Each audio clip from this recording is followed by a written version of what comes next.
Nous avons vu dans une précédente vidéo qu'en JavaScript, nous n'avons pas besoin de passer par une classe pour créer un objet. On peut simplement créer un objet en passant par un Object Initializer, encore appelé littéral d'objet. Cette façon de créer un objet peut être utilisée lorsqu'on veut créer un objet isolé. Une chose également à savoir, c'est que les classes n'existent pas vraiment en JavaScript. Même si la notion de classe a été introduite dans le langage depuis sa version 6, cela reste du syntaxe Sugar, et nous allons démontrer cela dans cette vidéo. En programmation orientée objet, basée sur les classes, pour créer des objets qui partagent les mêmes caractéristiques et les mêmes comportements, c'est-à-dire la même moule de création, on passe par une classe. Vu que les classes n'existent pas en JavaScript, la question qu'on devrait se poser est comment pouvons-nous réaliser la même chose? Eh bien, pour réaliser la même chose en JavaScript, on passe simplement par une fonction constructeur auquel on associe un prototype.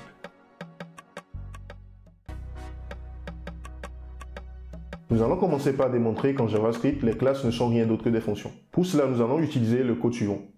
Donc ici, je crée une classe que je nomme user et j'utilise ensuite l'opérateur typeof que j'applique sur la classe que j'ai créée. Donc lorsque j'exécute ce code, nous voyons bien que le résultat issu de l'exécution de ce code, c'est-à-dire le console log que nous avons ici, est function. Donc cela montre que derrière, le user que nous avons ici n'est rien d'autre qu'une fonction. Et pour être précis, c'est une fonction constructeur. En JavaScript, on appelle fonction constructeur une fonction qui permet de créer un nouvel objet en se basant sur un template donné. Il s'agit donc d'une simple fonction JavaScript dont la seule particularité est la façon dont elle est utilisée. Nous avons ici un exemple de fonction constructeur nommée user.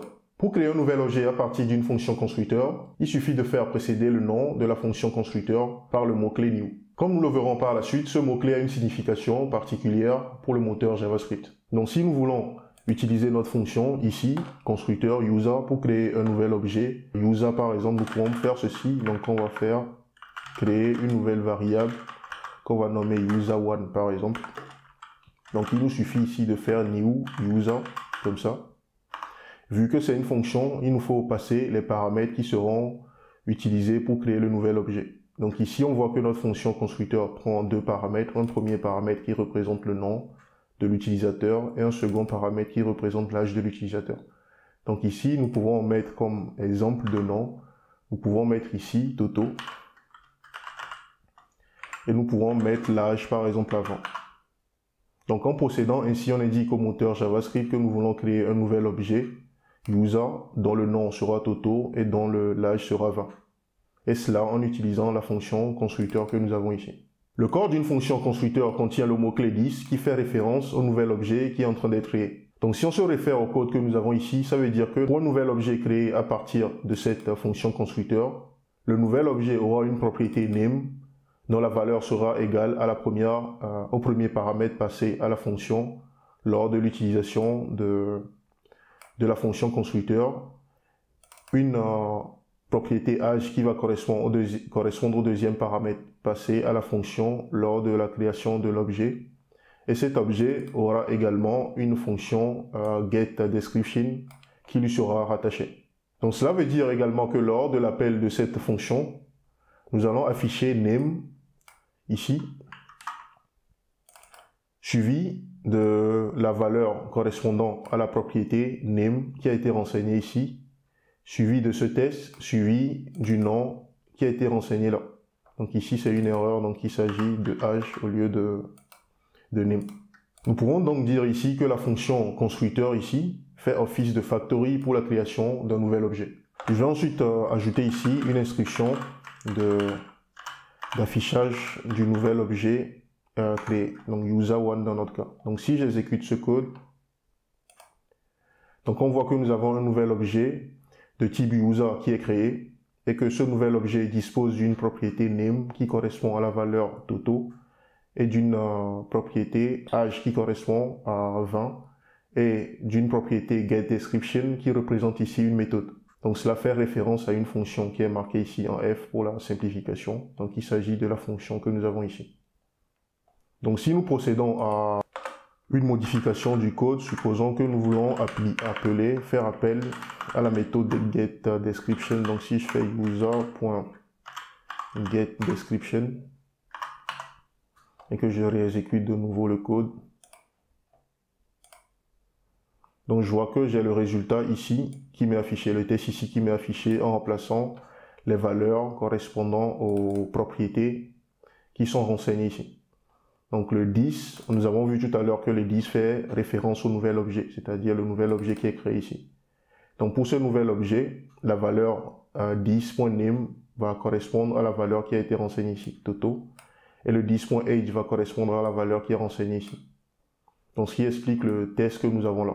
Donc ces différentes valeurs ont été remplacées par les propriétés correspondant aux propriétés du nouvel objet qui a été créé. Donc le 10 fait référence au nouvel objet. En JavaScript, lorsqu'on crée un nouvel objet via une fonction constructeur, l'objet garde une référence vers cette fonction constructeur via une propriété constructeur. Donc si nous nous basons sur notre code ici, donc ça veut dire que mon nouvel objet user1 doit avoir une propriété constructeur qui doit faire référence vers le constructeur user ici. Donc pour vérifier cela, nous allons juste afficher ici, pour ne pas polluer la console, je vais juste enlever cela. J'enlève également ça. Donc du coup, si je fais user.constructeur, donc cela doit pointer vers la fonction user que nous avons ici. Donc si j'exécute ce code, j'ai une référence error. Ok, c'est parce que j'ai user au lieu de user1. Donc on voit que lorsque j'essaie d'afficher la valeur de user.constructeur, cela fait référence à la fonction user que nous avons ici, qui est une fonction constructeur. Donc on peut aller plus loin pour vérifier que cela correspond effectivement à la référence de notre fonction user. Donc je peux faire ceci. Donc je m'attends à voir true si c'est la même référence. Donc j'ai true, donc cela montre que la fonction constructeur user, cet objet user1 garde une référence vers cet objet à travers cette propriété constructeur.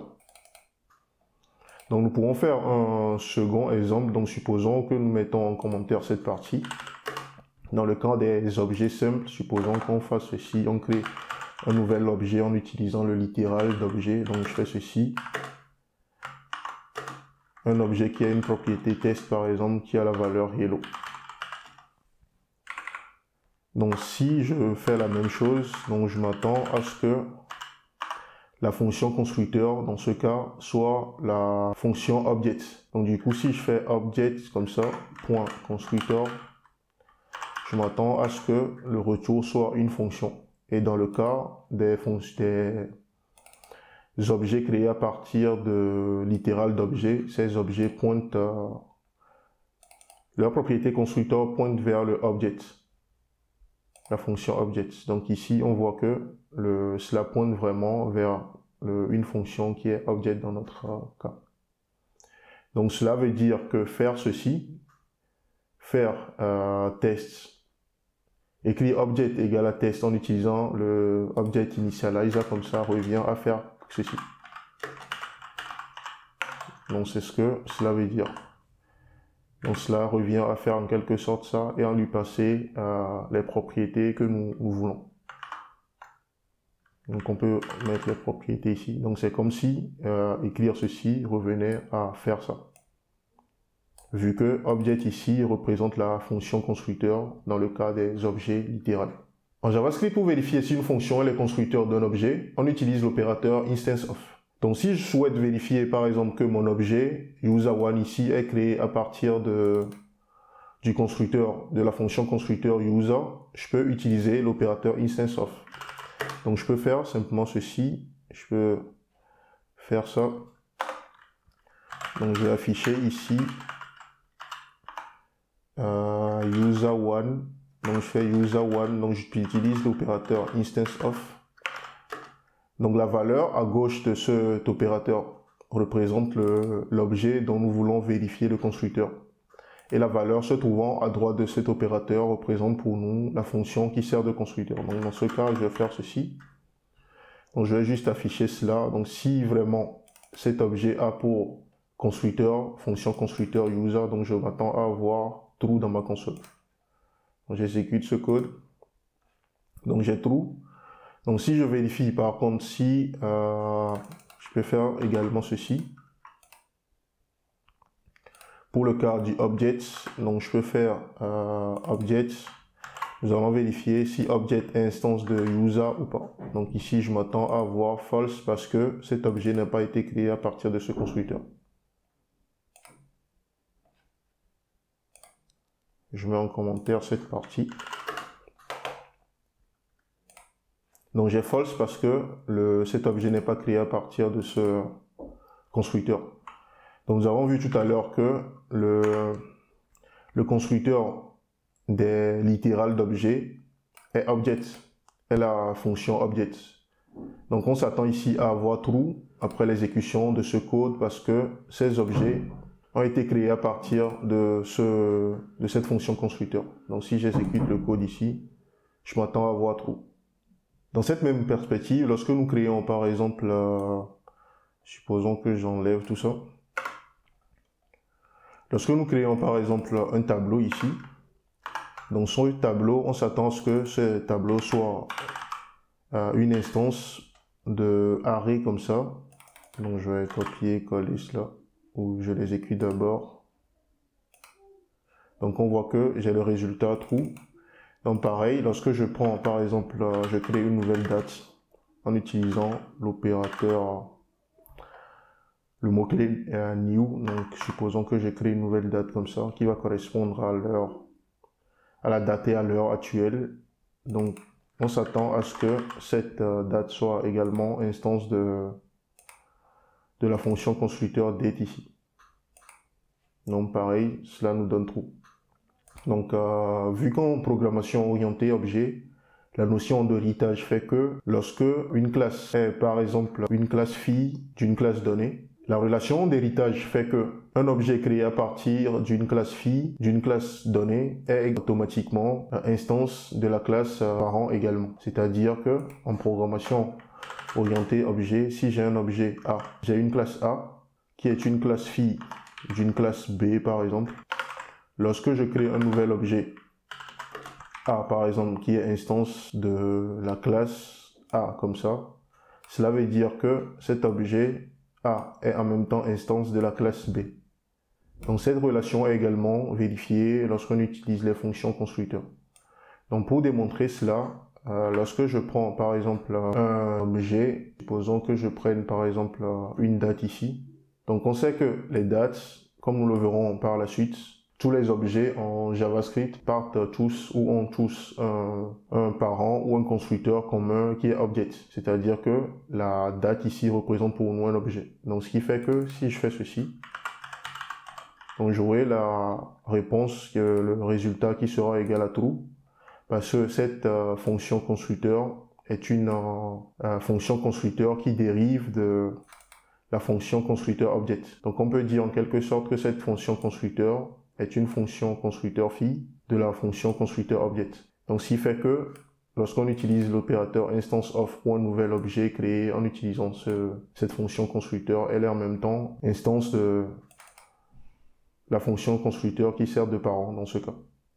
Donc cette relation est maintenue. Donc si je fais par exemple, pareil ici, si je remplace ça par un tableau comme ça, donc j'aurai toujours true ici parce que les tableaux également héritent tous les tableaux sont des objets, c'est-à-dire des noms primitives, et toutes les valeurs de type non primitive héritent tous de la fonction constructeur object. C'est-à-dire qu'en JavaScript, la majorité des objets ou la majorité des fonctions constructeurs ont une fonction constructeur parent commune qui est le object. Donc nous verrons ça par la suite. Nous avons vu tout à l'heure qu'en JavaScript, lorsqu'on crée un nouvel objet en utilisant une fonction constructeur, ce nouvel objet dispose d'une propriété constructeur qui pointe vers la fonction constructeur qui a servi à sa création. Les plus attentifs d'entre vous auront remarqué que la propriété constructeur n'est pas présente au niveau de l'objet lorsqu'on a essayé d'afficher l'objet user après sa création. Donc on peut reprendre cela. Donc si je fais ceci, console.log de user1, que je mets en commentaire cette partie. On voit bien que cette propriété constructeur n'est pas présente au niveau de l'objet. La question à se poser dans ce cas est d'où provient cette propriété constructeur. Pour spoiler, cette propriété provient du prototype. Nous reviendrons sur la notion de prototype plus tard dans cette vidéo. La propriété constructeur est présente au niveau du prototype de l'objet et non pas au niveau de l'objet lui-même. Et ceci nous amène à une notion importante en JavaScript qui est la notion de own property et la notion de common property ou de share property. Own property pour propriété propre et common property ou share property pour propriété commune ou partagée en français. En JavaScript, pour un objet donné, il faut faire la différence entre les propriétés qui lui sont propres et les propriétés dont il hérite et qui sont communes à l'ensemble des objets créés à partir de la fonction constructeur ayant servi à sa création. Toute propriété qui est propre à un objet donné est appelée own property. Toute autre propriété non propre à chaque objet mais commune à l'ensemble des objets créés à partir d'une fonction constructeur est appelée share property ou common property. Propriété partagée ou propriété commune en français. Comme nous le verrons par la suite, ces propriétés proviennent soit du prototype ou soit de la chaîne de prototype.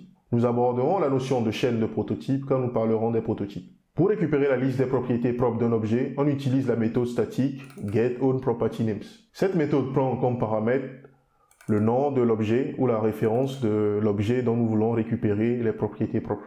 Et elle retourne à la fois le nom des propriétés énumérables et non énumérables d'un objet sous forme d'une liste. Lorsqu'on crée un nouvel objet en utilisant un littéral d'objet, les propriétés définies lors de la création de l'objet sont des own property de l'objet créé. Donc si nous nous référons au code que nous avons ici, nous avons un nouvel objet qui est créé ici en utilisant le littéral d'objet. Donc ça veut dire que toutes les propriétés définies ici à l'intérieur de cet objet lors de sa création sont considérées comme des own properties de cet objet construit. Nous définissons ensuite une propriété de cet objet en utilisant les descripteurs d'objets, les descripteurs de propriétés dans ce cas. Donc on définit une nouvelle propriété construit qui est non énumérable, c'est-à-dire énumérable à false ici. Donc ça veut dire que lorsqu'on va faire le object.keys par exemple, comme nous l'avons vu dans la vidéo précédente, cette propriété ne sera pas affichée dans la liste. Donc on utilise ensuite la propriété, la méthode statique getOwnProperty ici pour pouvoir afficher la liste des propriétés qui sont propres à cet objet construit. Donc si on exécute ce code, nous avons une référence d'erreur ici, countries, ok, j'ai remis le n ici. Donc je reprends l'exécution, enumerable false.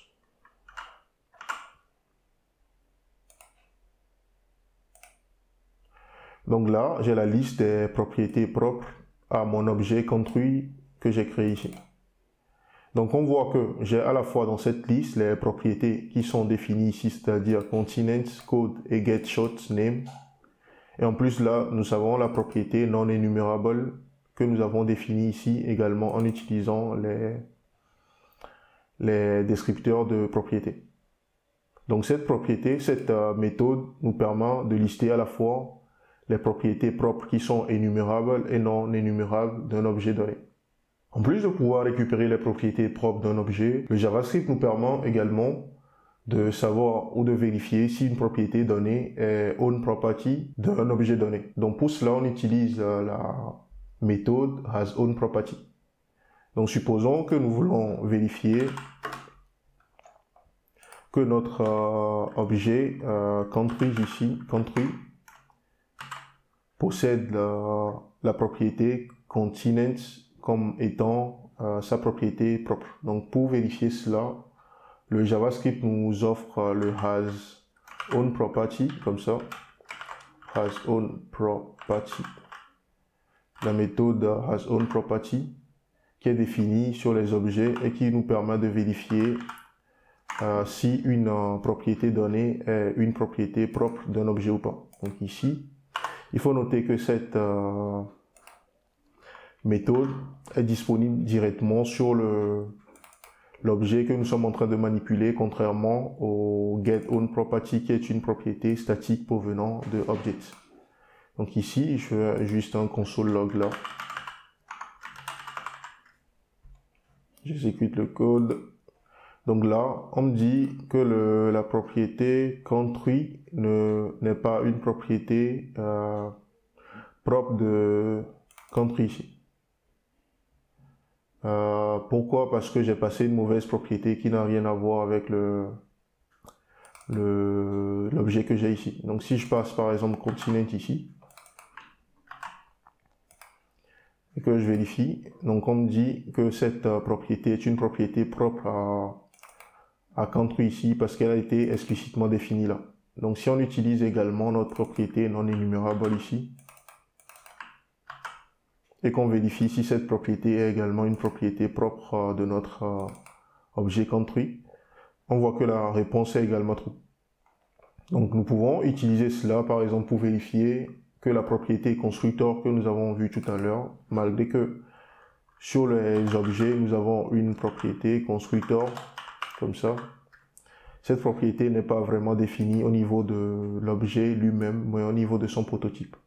Donc si on fait ceci, on voit que la fonction nous retourne false parce que cette propriété est définie au niveau du prototype. C'est une propriété partagée ou une propriété commune et non pas une propriété propre. C'est pourquoi nous avons le résultat qui est false ici. Donc par contre, si nous faisons ceci, si je fais console sur cette propriété en question, si je fais ceci,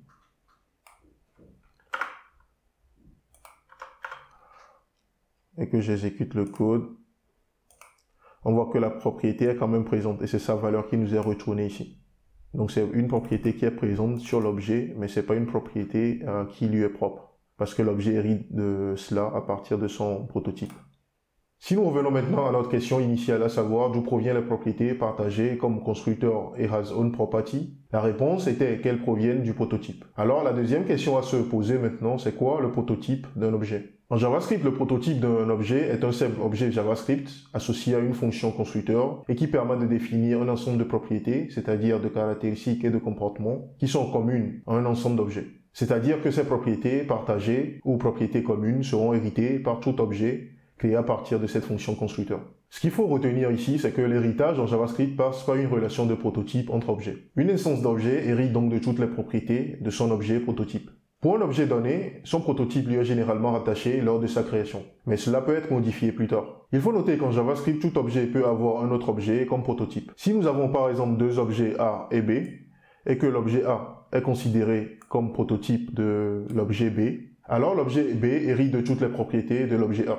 Tout objet en JavaScript dispose d'une propriété prototype qui s'écrit comme ça.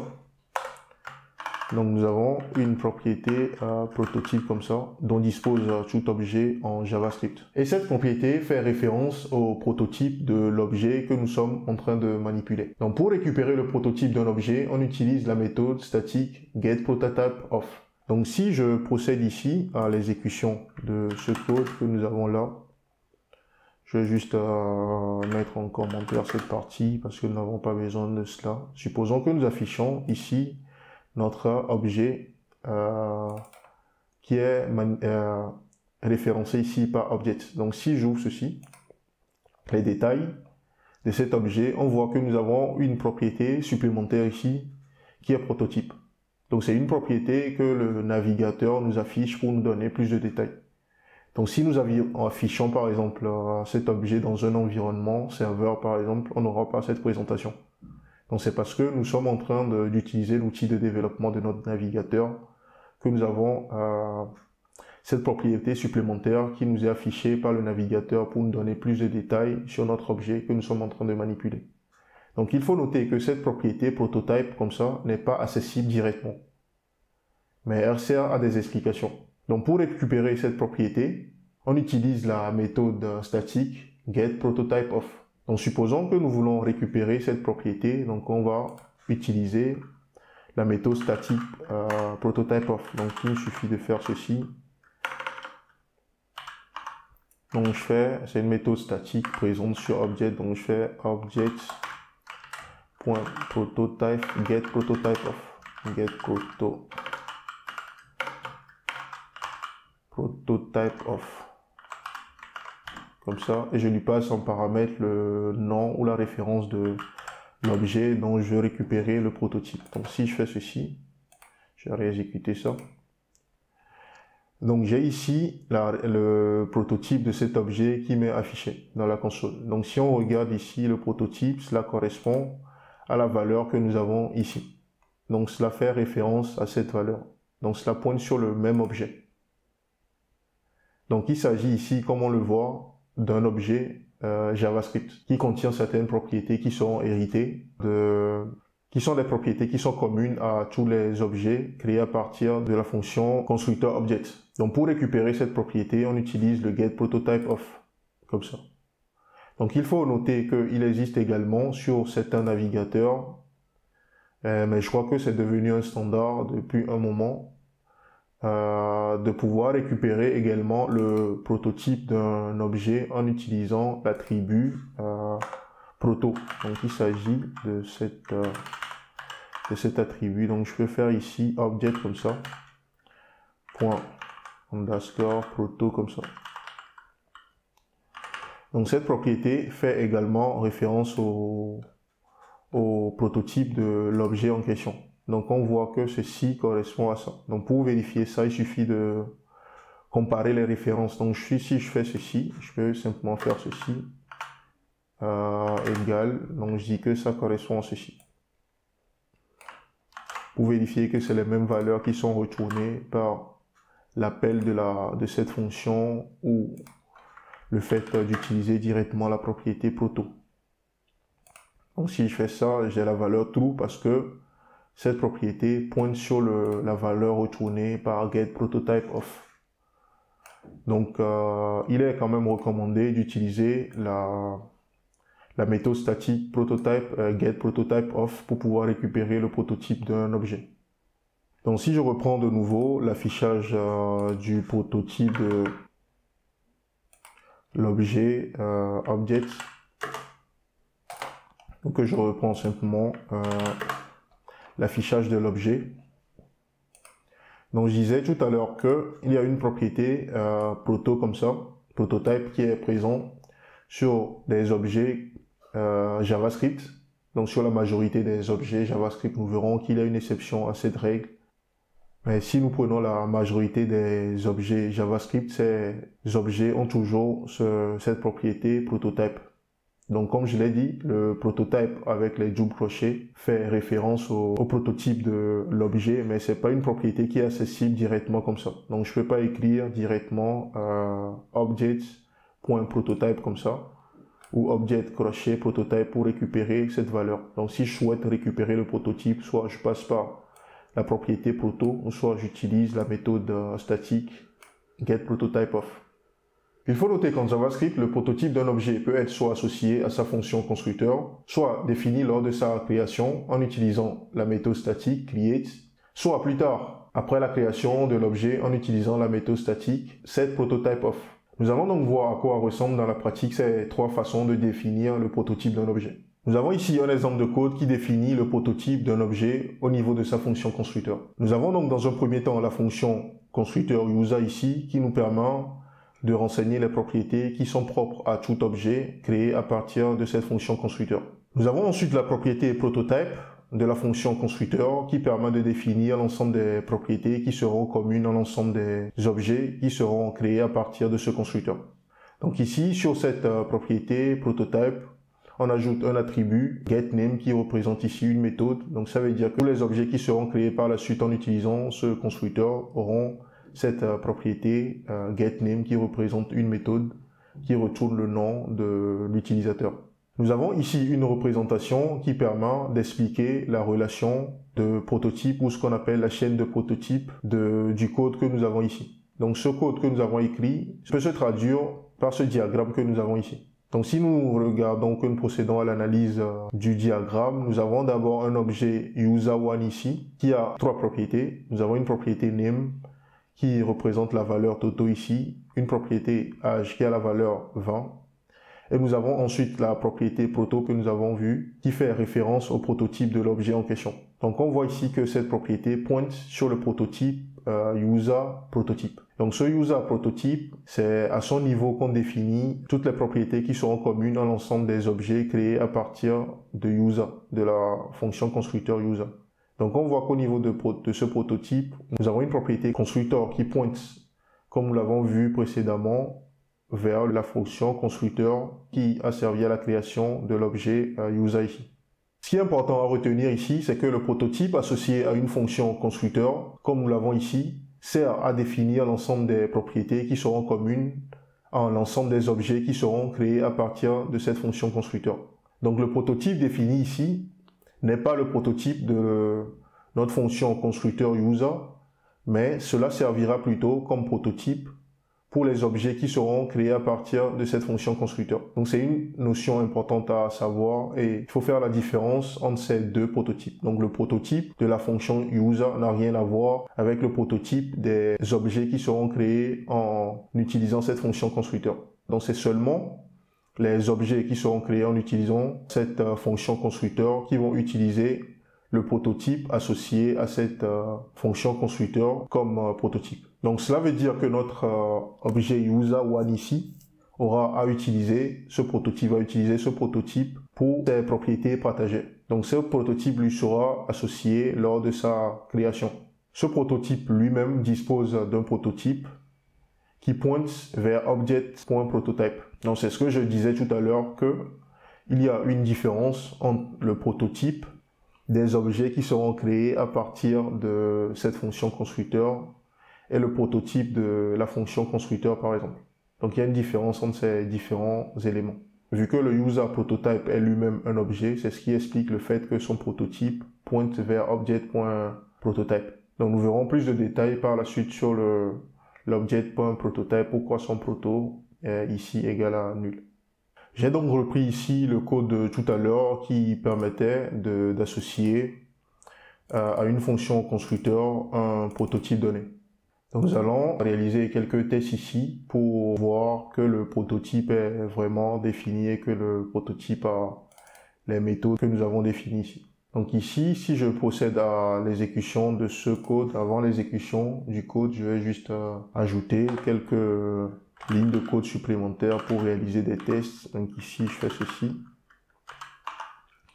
Donc on va vérifier si la propriété que nous avons définie au niveau du prototype ici, est-ce que cette propriété getName est vraiment présente au niveau des objets qui seront créés plus tard en utilisant cette fonction constructeur. Donc ici, je vais juste faire appel à la méthode getName ici. Et puis, je vais également récupérer le prototype de cet objet. Donc ici, je vais utiliser directement la propriété proto comme ça pour vérifier que cela pointe vraiment vers le prototype que j'ai défini. Donc je vais utiliser ceci, je vais faire ceci et vérifier si ça correspond à user.prototype. Donc je fais user comme ça, .prototype. Donc si j'exécute le code, si tout se passe bien ici, je m'attends à ce que ici, que la valeur retournée ici soit égale au résultat issu de l'exécution de cette fonction, c'est-à-dire Toto. Et je m'attends à avoir également un trou ici, parce que nous avons vu tout à l'heure que la propriété proto permet de récupérer le prototype d'un objet donné. Donc vu que cet objet user1 a été créé en utilisant cette fonction constructeur, ça veut dire que le user.prototype ici doit correspondre au prototype de cet objet. Donc on s'attend à Toto suivi de true. Donc j'exécute ce code. Donc j'ai Toto suivi de true, ce qui montre que le code que j'ai ici me permet de définir cette méthode comme étant une méthode partagée au niveau des objets qui seront créés en utilisant la fonction constructeur user. Donc je peux aller plus loin ici et vérifier en utilisant la méthode statique hasOwnProperty. Donc si je fais, je peux faire directement ceci, user.hasOwn comme ça, pour vérifier si la propriété est présente ou pas. Donc je fais hasOwn. Si je fais hasOwn de name comme ça, je m'attends à avoir la valeur true, parce que la propriété a été directement définie au niveau de l'objet. Donc si j'exécute ce code, je m'attends à avoir true. J'ai une erreur ici. hasOwn is not a function. hasOwnProperty. hasOwnProperty. Donc j'ai true ici parce que cette valeur ou cette propriété a été définie au niveau de la fonction constructeur, c'est-à-dire ceci devient une propriété propre à un objet créé à partir de cette fonction constructeur. Donc vérifions pour le getName. Donc on voit que le résultat est false parce que cette propriété a été définie au niveau des propriétés partagées, c'est-à-dire au niveau du prototype de la fonction constructeur ici. Nous avons ici un autre exemple qui définit le prototype d'un objet en utilisant la méthode static create à la création de l'objet. Donc ce que nous avons vu précédemment, c'était comment définir le prototype en passant par le prototype de la fonction constructeur. Donc là, il s'agit du second cas, c'est-à-dire de définir le prototype lors de la création de l'objet lui-même. Donc il faut noter ici qu'on utilise la méthode statique create de object pour réaliser cela. Donc il s'agit d'une méthode qui permet de créer un objet en définissant lors de sa création un objet JavaScript qui sera utilisé comme son prototype. Donc la signification ici, ou si nous expliquons rapidement ce code, c'est que d'abord, regardons déjà la signature de cette méthode. Donc cette méthode prend 2 paramètres ou 3 paramètres selon le cas d'utilisation, mais ce qui nous intéresse dans notre cas, c'est juste le premier paramètre. Donc le premier paramètre représente le prototype à utiliser pour la création d'un nouvel objet. Donc on utilise object create pour créer un nouvel objet dont le prototype sera proto. Et si nous voulons, nous pouvons passer un second paramètre qui permet de préciser les properties descriptors de l'objet à créer. Donc dans notre cas, nous nous intéressons juste à la première propriété qui est le prototype du nouvel objet à créer. Donc ici, nous définissons d'abord un objet que nous allons utiliser plus tard comme prototype. Et nous avons vu qu'en JavaScript, tout objet peut être défini comme prototype d'un autre objet. Et nous avons également vu que le prototype est juste un simple objet JavaScript. Donc ici, nous avons un simple objet JavaScript qui est nommé user_prototype. Donc nous créons ensuite un nouvel objet user1 ici en utilisant la méthode static create et en indiquant que pour ce nouvel objet que nous souhaitons créer, nous souhaitons que son prototype soit égal à l'objet que nous avons défini ici. Après cela, nous ajoutons des propriétés propres, dans ce cas, sur le nouvel objet que nous avons créé, et puis nous procédons à l'affichage dans ce cas. Donc ce que nous allons faire ici, nous allons d'abord ici nous affichons je vais exécuter le code et puis expliquer le résultat de l'exécution. Donc d'abord nous affichons ici le nouvel objet créé. Donc on voit que ce nouvel objet dispose de 2 propriétés propres, à savoir name et age, qui sont affichées là. Nous affichons ensuite nous utilisons ensuite la méthode définie au niveau du constructeur de cet objet, au niveau du prototype de cet objet, pour afficher le nom qui a été renseigné ici, c'est-à-dire la propriété name. Donc on voit que cette valeur correspond à Toto. Et ensuite on fait une vérification ici. On récupère le prototype de user1 ici. Et on vérifie si ce prototype correspond à user.prototype. Ici, c'est une erreur de ma part. Donc, je devais vérifier si cela correspond à user.prototype ici. Donc, je fais ceci. Donc, je m'attends à voir true maintenant, vu que c'est le prototype qui a servi vu que c'est le prototype qui représente le prototype de cet objet ici. Donc c'est pourquoi nous avons le true ici qui correspond au fait que le prototype de l'objet user1 fait référence à cet objet. Donc on peut également dans ce cas utiliser le getOwnProperty par exemple pour vérifier que cette propriété name n'existe pas au niveau de l'objet user qui a été créé ici. Donc c'est de cette deuxième façon, de cette façon qu'on peut utiliser le create pour créer un nouvel objet dont nous définissons à la création directement le prototype de façon explicite. Donc nous verrons par la suite l'utilité du object de la méthode create comparée à l'utilisation classique en passant par une fonction constructeur. Nous avons ici un dernier exemple qui se base sur l'utilisation de la méthode statique setPrototypeOf pour définir le prototype d'un objet donné. Donc ici, le prototype de l'objet est défini après sa création. Donc nous avons vu un premier cas où c'était associé à la fonction constructeur. Un second cas, le prototype est défini lors de la création de l'objet. Et là, nous avons le dernier cas où le prototype est défini après la création de l'objet. Donc ici, on réalise la modification du prototype de l'objet user1 en utilisant la méthode statique setPrototypeOf. Donc si je procède encore une fois à l'exécution, à l'explication du code, donc je l'exécute et je l'explique. Donc ici, nous avons d'abord la création du prototype comme nous l'avons fait précédemment dans le cas de l'utilisation de la méthode object_create.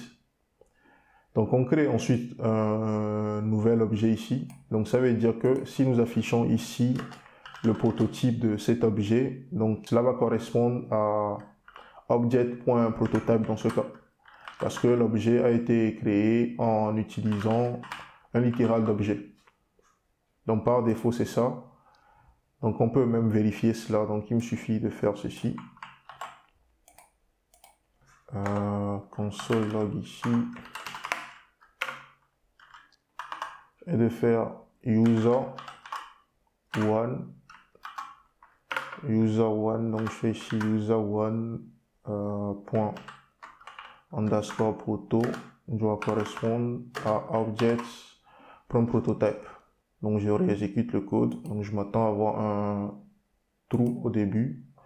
Donc du coup, si j'explique de nouveau le code, donc je crée d'abord un nouvel objet ici. Donc en créant l'objet de cette façon, donc son prototype sera égal à object.prototype parce qu'on a utilisé un objet littéral ici pour le créer. Donc raison pour laquelle le code ici nous donne la valeur true.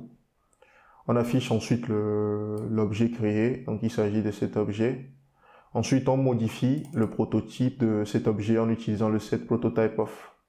Donc cette méthode prend deux paramètres. Le premier représentant l'objet dont nous voulons définir le nouveau prototype et le second paramètre correspondant au prototype à utiliser comme nouveau prototype de l'objet passé en paramètre ici. Donc ça veut dire qu'on utilise maintenant le user prototype défini ici comme nouveau prototype de l'objet user. Ce qui explique après que lorsqu'on utilise, on fait le user1.getName, cela nous permet de récupérer le nom de l'utilisateur en utilisant, vu que cette méthode est présente au niveau du prototype, donc cela nous permet de récupérer le nom qui a été renseigné ici. Donc raison pour laquelle nous avons Toto ici. Et enfin, on procède ici à une vérification juste pour s'assurer que le prototype que nous avons défini en utilisant le setPrototype ici, c'est-à-dire là, que ce prototype correspond vraiment au prototype de l'objet, du nouvel objet user1 que nous avons créé ici. Donc cela correspond, raison pour laquelle nous avons la valeur true ici. Avant d'aborder la notion de chaîne de prototype, je tiens à souligner ou à apporter quelques informations supplémentaires sur les objets de façon générale en JavaScript. La majorité des objets en JavaScript sont des instances de objects. Donc il me suffit d'exécuter ce code pour prouver cela. Donc on voit que l'exécution de ces différents tests me retourne à chaque fois true, que ce soit pour les objets, que ce soit pour les dates ou que ce soit pour les tableaux. Et la raison, c'est que ces objets possèdent tous object.prototype dans leur chaîne de prototypes. C'est-à-dire que ces objets, leurs prototypes, sont des prototypes qui sont dérivés du prototype object.prototype, pour être précis. Il faut noter qu'il existe également des objets qui ne sont pas considérés comme des instances de objects. Comme exemple, nous avons l'objet object.prototype, comme ça.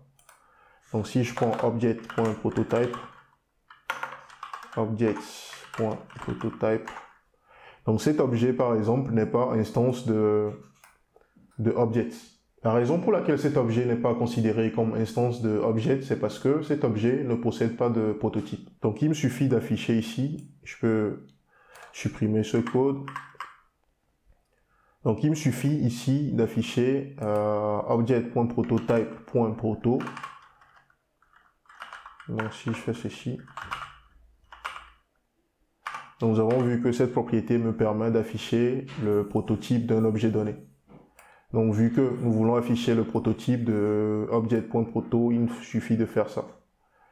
Donc si j'exécute ce code, on voit que la valeur retournée par object.prototype.proto, c'est-à-dire lorsqu'on accède au prototype de cet objet, cela nous retourne nul. Donc ça veut dire que cet objet n'a pas de prototype. Donc cela explique plus tard lorsqu'on fait par exemple object.prototype comme ça. Donc si je décommande cette partie du code, j'enregistre que j'exécute cela.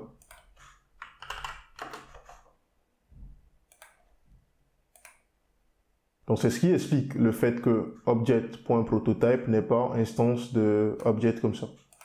Parce que cet objet n'a pas object.prototype dans sa chaîne de prototype. Contrairement aux autres objets ou à la majorité des objets JavaScript qui possèdent object.prototype dans leur chaîne de prototype. Comme second exemple, nous avons également les objets qui sont créés en utilisant le object.create, comme ça. Nous avons vu précédemment qu'on peut créer également des objets en utilisant object.create et en précisant comme paramètre de cette méthode statique l'objet à utiliser comme prototype. Donc en créant un objet de cette façon, on indique que l'objet n'a pas de prototype parce que sa propriété proto ne va pointer nulle part. Donc en faisant ainsi, ça veut dire que ce nouvel objet n'aura pas object.prototype dans sa chaîne de prototype, ce qui explique plus tard que lorsqu'on va faire appel on fera appel à instance of ou qu'on vérifiera si cet objet est instance de object, vu que object ne se trouve pas dans le prototype dans la chaîne de prototype de l'objet qui est créé ici, on aura false comme valeur. Donc si j'exécute ceci, donc on voit qu'on a le même résultat que ce qu'on avait lorsqu'on avait utilisé object prototype à la place de object ici. Donc c'est une notion très importante à savoir. Donc si je fais un résumé, tout objet en JavaScript qui est créé à partir de littéral ou à partir des noms primitifs, à savoir les tableaux, les dates, etc. Toutes ces méthodes sont instances de objects, de la fonction constructeur object comme ça, parce que dans la chaîne de prototype de ces objets, on retrouve object.prototype. Et il faut noter que object.prototype se trouve en haut de la hiérarchie de chaîne de prototype. C'est l'élément le plus haut dans la hiérarchie de chaîne de prototype. Ça veut dire que tous les objets qui sont créés en utilisant ces primitives héritent du prototype de cet objet, de cette fonction constructeur plutôt. Donc pour éviter cela ou pour couper cette chaîne de prototype, il faut créer explicitement les objets en utilisant cette façon de faire. Donc object.prototype est l'objet le plus haut dans la hiérarchie des chaînes de prototype. Donc c'est l'élément dont le prototype est nul parce que cet élément ne pointe nulle part. Et si nous voulons également créer un objet de façon explicite, sans le faire pointer, sans faire apparaître dans sa chaîne de prototype, object.prototype, on peut le créer de cette façon.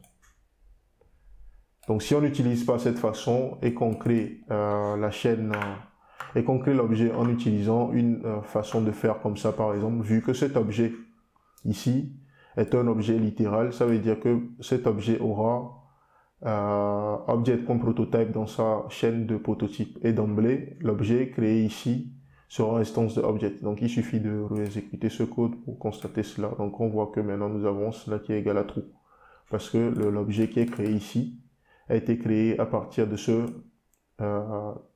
cet objet dont le prototype ou dont la chaîne de prototype contient object.prototype. Donc c'est quelque chose d'important à savoir au niveau de la chaîne de prototype à connaître. C'est une chose importante à connaître au niveau de la chaîne de prototype des objets créés en JavaScript.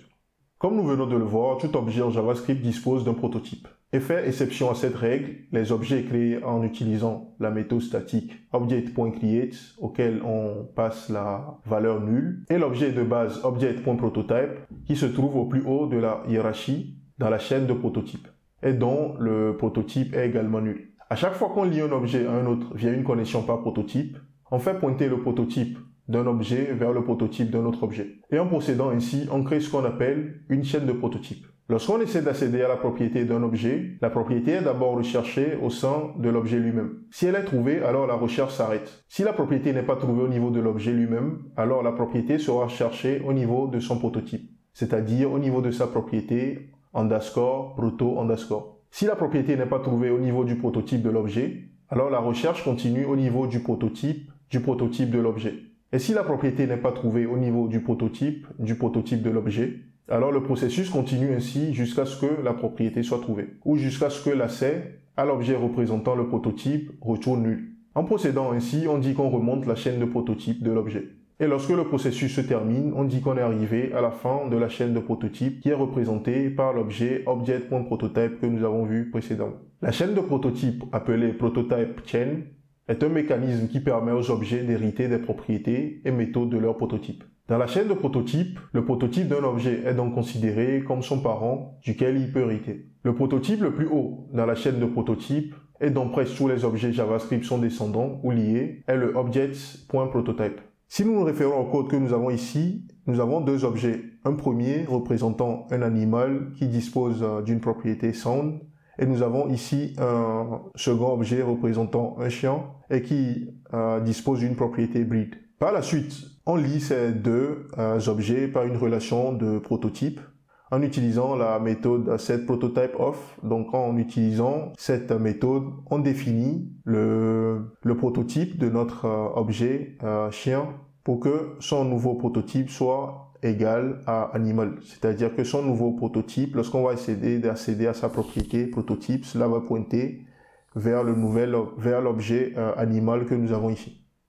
Et à cause de cette liaison que nous avons ici, malgré que le chien ne dispose pas directement de la propriété sound, comme on peut le constater ici, il peut maintenant accéder à cette propriété en passant par la chaîne de prototype, vu que l'objet animal qui est maintenant son prototype dispose de cette propriété. Donc si nous nous référons au diagramme que nous avons ici qui permet d'expliquer un peu la relation de prototype que nous avons entre les objets ici, nous avons un objet dog ici qui dispose d'une propriété breed et nous avons son prototype qui pointe vers l'objet animal qui représente dans ce cas son prototype.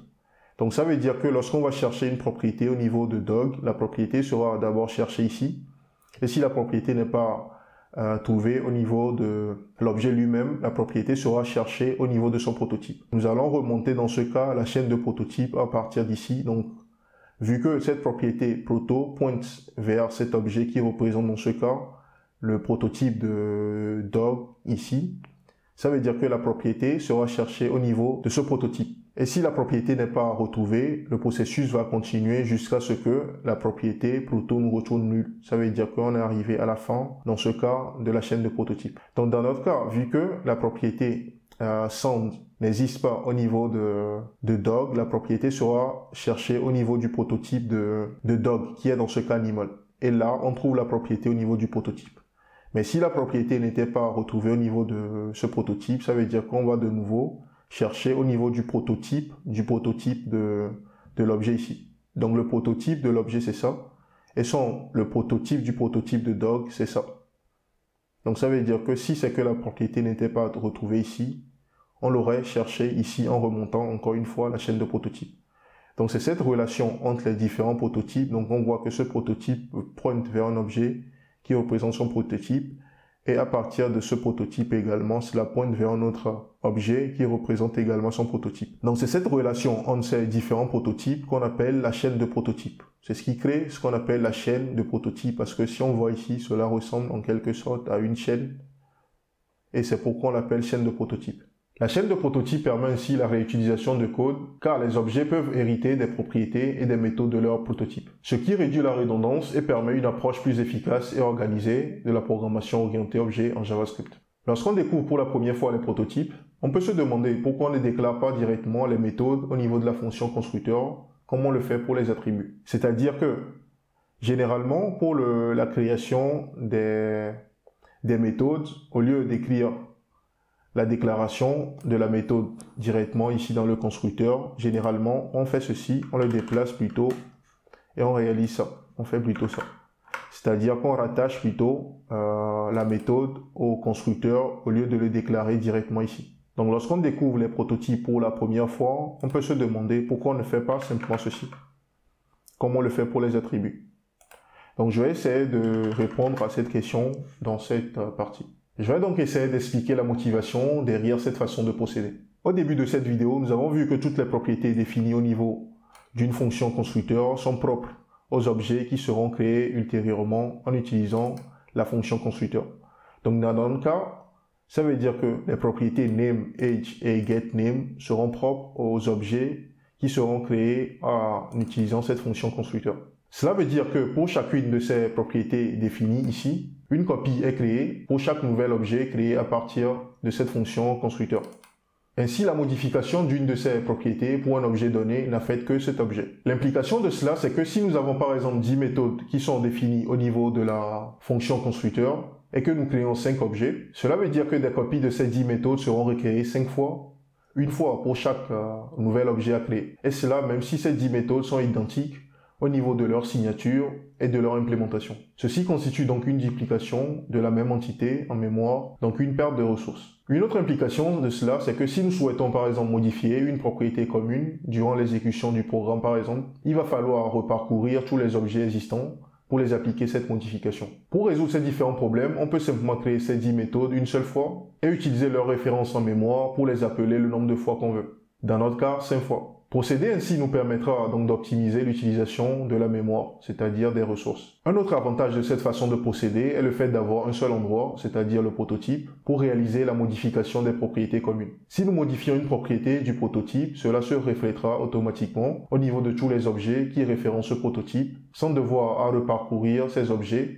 existants pour leur appliquer la modification. C'est donc dans cette optique qu'en JavaScript, les propriétés communes ou partagées comme les méthodes sont créées une fois et placées au niveau du prototype. Ceci permet ainsi l'optimisation de l'utilisation de la mémoire, la performance et permet la flexibilité dans la définition des comportements des objets comparé aux autres langages de programmation basés sur l'utilisation des classes. Dans les langages de programmation basés sur l'utilisation des classes, on ne peut pas par exemple modifier les classes durant l'exécution du programme après la création d'objets d'instances de cette classe. Ainsi, par convention, en JavaScript, les propriétés propres à chaque objet doivent être placées dans la fonction constructeur et les propriétés communes sont elles placées dans un objet spécialisé appelé prototype. L'implication de cette façon de faire, c'est que la modification ou la suppression d'une propriété d'un objet se fait directement au niveau de l'objet lui-même, c'est-à-dire au niveau de ses propriétés propres pour ne pas affecter les autres objets qui utilisent le même prototype. L'accès à une propriété d'un objet traverse toute la chaîne de prototype de l'objet si la propriété n'est pas trouvée directement au niveau de l'objet lui-même. Ainsi, si nous prenons l'exemple de code que nous avons ici,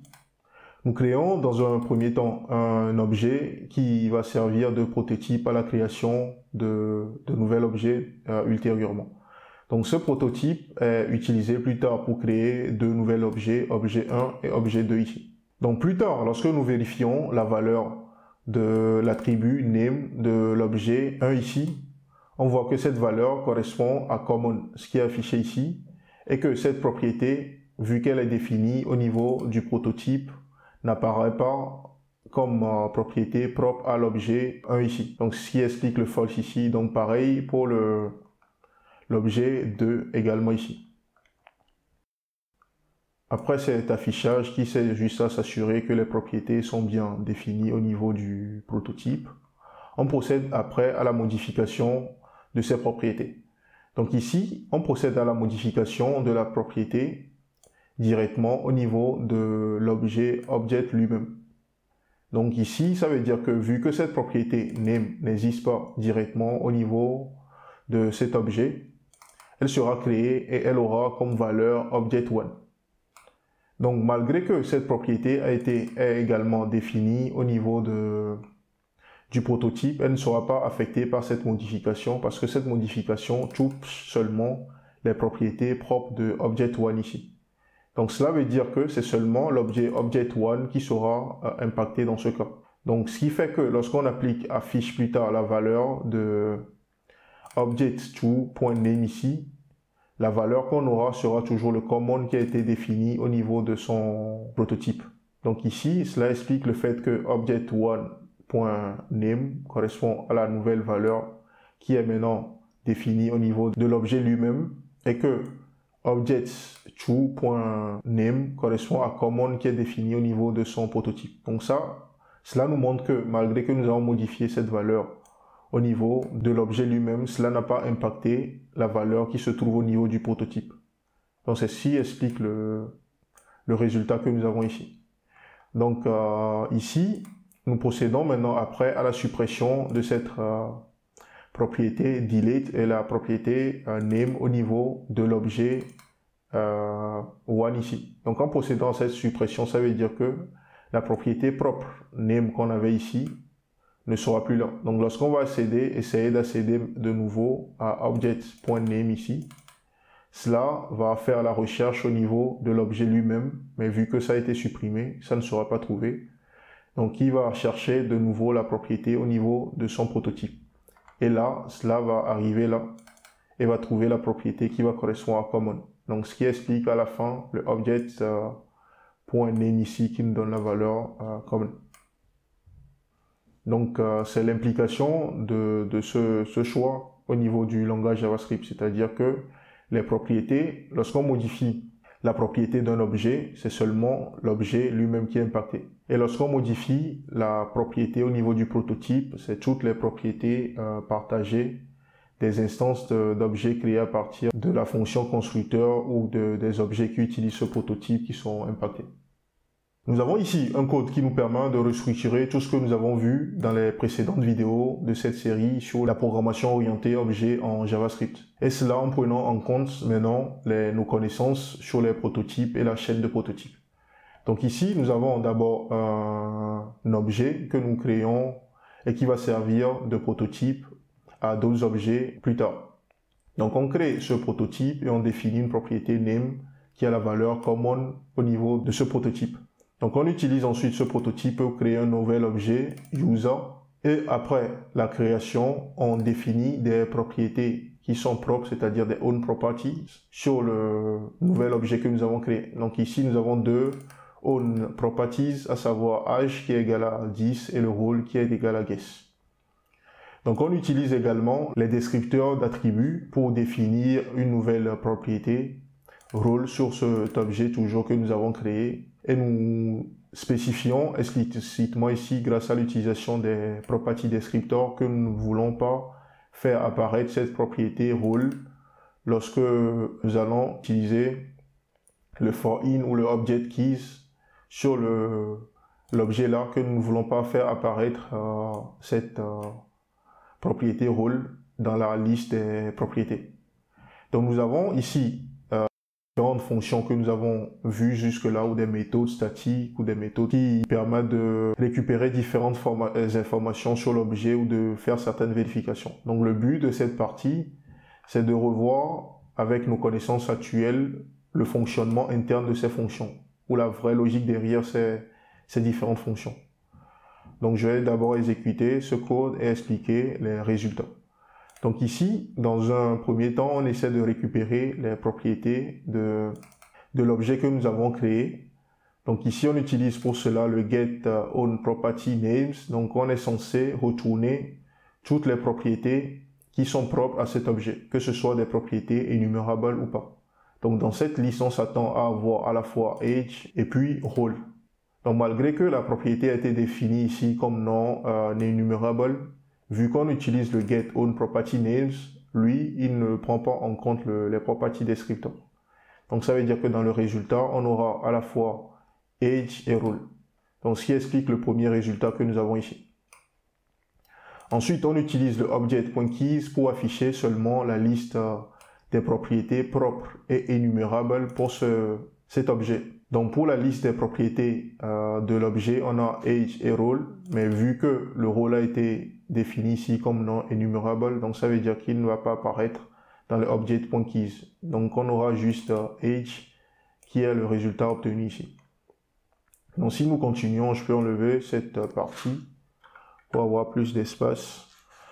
Donc du coup on continue ensuite et on procède ici à l'utilisation du name in ici. Donc il s'agit également d'une itération, mais le name, le in, a une particularité, c'est qu'il regarde dans la chaîne de prototype. Donc lorsqu'on va faire name in user, il va chercher cette valeur non seulement au niveau des propriétés propres de notre objet, mais il va fouiller également dans la chaîne de prototype. Donc ça veut dire que nous attendons à avoir ici la valeur true. C'est pourquoi nous avons le true ici. Parce que le in fouille plus loin, il va dans la chaîne de prototype pour aller chercher pour vérifier si la propriété existe ou pas. Donc nous avons aussi le age ici. Donc le age, vu qu'on utilise pour toutes ces propriétés le in, donc on s'attend à ce que tout soit true, ce qui explique les valeurs que nous avons, les true que nous avons ici. Vu que le in va un peu plus bas dans la chaîne, ou traverse plutôt la chaîne de prototype. Donc nous avons ensuite le has on property ici, qui permet de vérifier si la propriété passée en paramètre est propre à l'objet qui est ici. Donc du coup, le name, vu que le name est défini au niveau du prototype de cet objet, donc du coup on s'attend à avoir false ici. Donc cela explique le false que nous avons ici. Le age, vu que le age est une propriété qui est propre à cet objet, donc du coup on aura true pour cette exécution, ce qui nous donne la valeur ici. Et enfin le role ici, vu que le role est également une propriété propre à cet objet, nous aurons également true ici, malgré que nous avons défini cela comme non enumerable. Donc le has on property ne regarde pas les property descriptors, donc ce qui explique le fait que nous avons le true ici. Donc le but de cette partie, c'était de résumer tout ce que nous avons vu dans les premières et deuxièmes vidéos, combiné aux informations que nous avons maintenant sur les prototypes et la chaîne de prototypes, pour concrétiser tout cela et pour être aguerri et averti par rapport à l'utilisation de ces fonctions. Parce que c'est des fonctions ou des méthodes qui peuvent porter à confusion si on ne maîtrise pas bien les property descriptors et l'utilisation des prototypes. Donc cela nous permet de résumer tout ce que nous avons vu jusque-là. Dans la programmation orientée objet basée sur l'utilisation des classes, pour créer un nouvel objet, on procède par la copie d'un objet existant. En JavaScript, qui est un langage basé sur la programmation orientée objet par prototype, pour créer un nouvel objet ou procéder à l'héritage, on ne réalise pas une copie d'un objet vers un autre. On procède plutôt à la liaison d'un objet à un autre. Et ceci constitue l'une des différences entre la programmation orientée objet basée sur les classes qu'on retrouve dans les langages comme le Java, le PHP, etc. et la programmation orientée objet basée sur les prototypes qu'on retrouve en JavaScript. En JavaScript, chaque objet dispose d'un prototype interne qui permet l'héritage des propriétés et des méthodes. Lorsqu'un nouvel objet est créé, il est lié à son prototype, ce qui lui permet d'hériter des propriétés et des méthodes définies dans ce prototype. Ainsi, le code peut être partagé entre plusieurs objets sans nécessiter des copies de valeurs. Cette liaison entre objet par prototype est une caractéristique clé de la programmation orientée objet en JavaScript et diffère du modèle de classe traditionnel utilisé dans la majorité des langages de programmation orientée objet. Voilà pour ce que j'avais à partager avec vous pour cette vidéo sur les prototypes en JavaScript. J'espère que vous avez appris quelque chose à travers cette vidéo. Si c'est le cas, alors n'hésitez pas à la liker. Vous souhaitez revoir d'autres vidéos comme celle-ci sur des sujets en rapport avec le développement web, alors n'hésitez pas à souscrire à la chaîne et à activer la notification. Je vous donne rendez-vous chaque jeudi pour de nouvelles vidéos. Voilà pour ce que j'avais à partager avec vous dans cette vidéo sur les prototypes en JavaScript. Je vous donne donc rendez-vous pour la prochaine partie qui portera sur l'héritage entre fonctions constructeurs en JavaScript. Je ferai également une prochaine vidéo pour expliquer le processus de création d'un nouvel objet en utilisant le mot-clé new en JavaScript, en complément à cette vidéo pour éviter que cette vidéo ne soit trop longue. C'est ainsi que je me sépare de vous et que je vous donne rendez-vous jeudi prochain pour une nouvelle vidéo. Vous jugez que vous avez appris quelque chose à travers cette vidéo, alors n'hésitez pas à la liker. Vous souhaitez revoir d'autres vidéos comme celle-ci sur des sujets en rapport avec le développement web, alors n'hésitez pas à souscrire à la chaîne et à activer la notification. Je vous donne rendez-vous chaque jeudi pour de nouvelles vidéos. D'ici là, portez-vous bien.